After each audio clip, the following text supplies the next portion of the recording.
Hi guys, today we're going to talk about how to mentally prepare for the job interview. And we have to mentally prepare because our minds are always busy at work. And unfortunately, sometimes our minds tell us mean things and we sometimes believe what our minds tell us. But in today's video, I want to encourage you by helping you to prepare for your job interview. I want you to get away from thinking, how can I be the one? How will they choose me when there's so many people around? Yes, there are many applicants, but you are unique and you need to believe in you.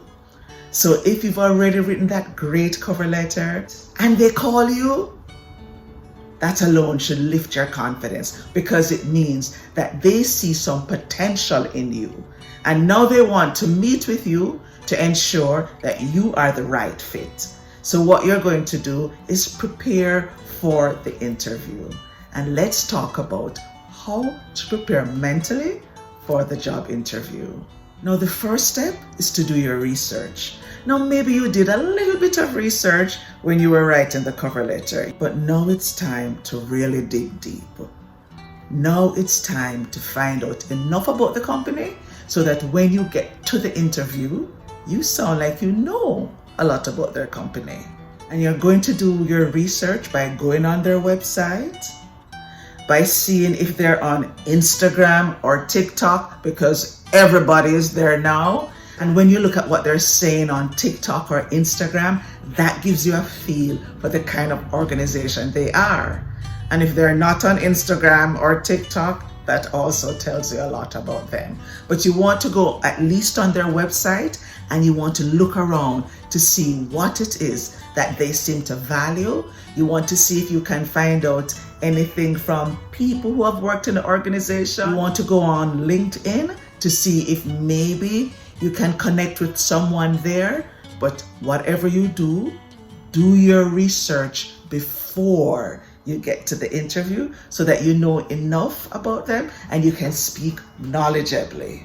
The next thing you want to do is list your strengths because they're going to ask you. And you want to look at the job ad and you want to look for the things that they obviously value.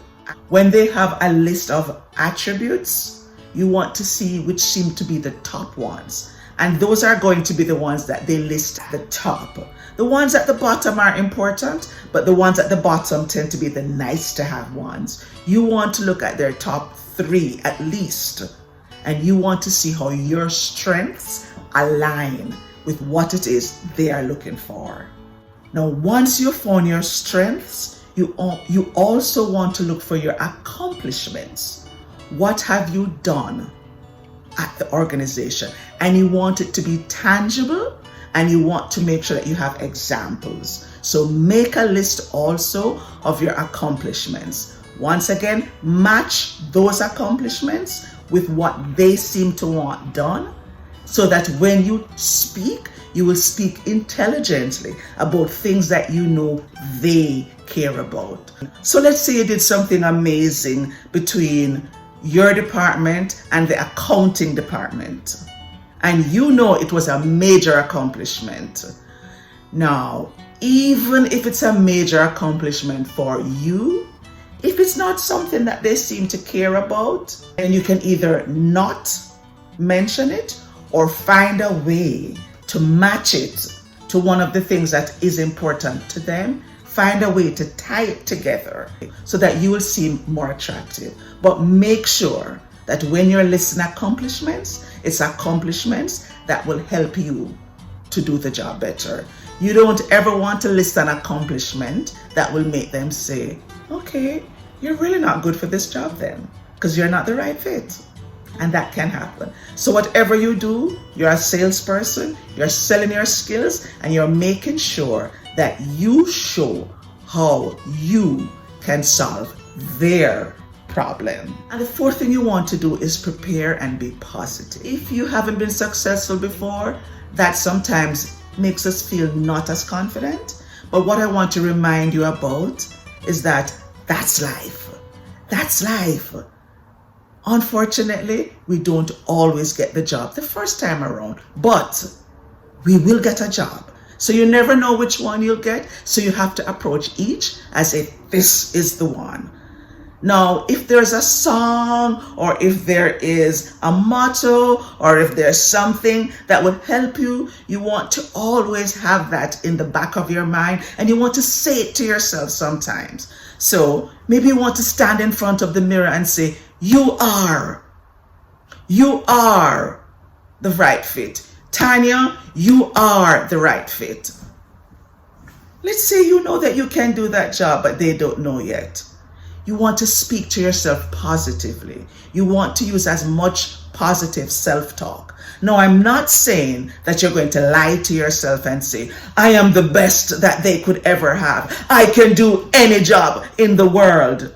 No, because you don't want cognitive dissonance, and you don't want your brain to be saying, what a liar you are.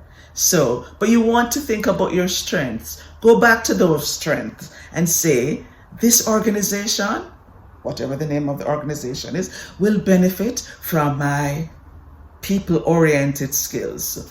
This organization will benefit from my teamwork skills. This organization will benefit from my superior language skills. Whatever it is, remind yourself. Say it to yourself, because if you don't say it to yourself, then that crazy voice in your head that makes you doubt will say to you, you're not good enough, you're not good enough, you're not good enough. And we never want to give that voice a chance to make us feel badly about ourselves. So spend the time and speak positively to yourself, and make sure that the self-talk remains positive, so that it will encourage you, and so that it will help you to have a very positive aura when you do go to the job interview.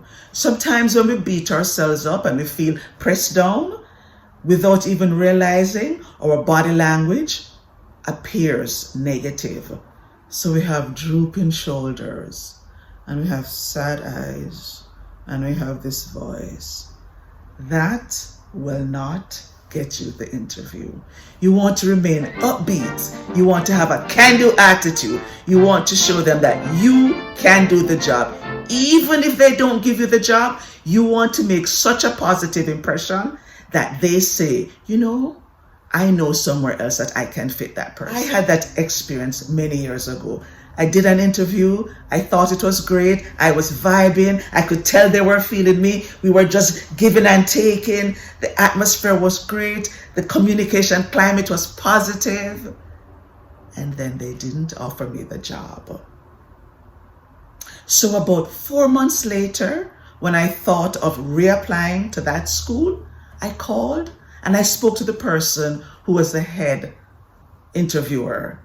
And when I asked if there was a new position or if they were going to have an opening, he actually said, I remember you from the interview. And he said, I'm retiring now, but I really was impressed by your interview, and I'm going to pass your resume on to, and he told me the department he would pass my resume to. Can I tell you what happened, guys? I got that job in the other department simply because I did a good interview and I left a lasting impression. I didn't even do an interview for the other department because this man told them, take a chance on Tanya. She really knows what she's talking about.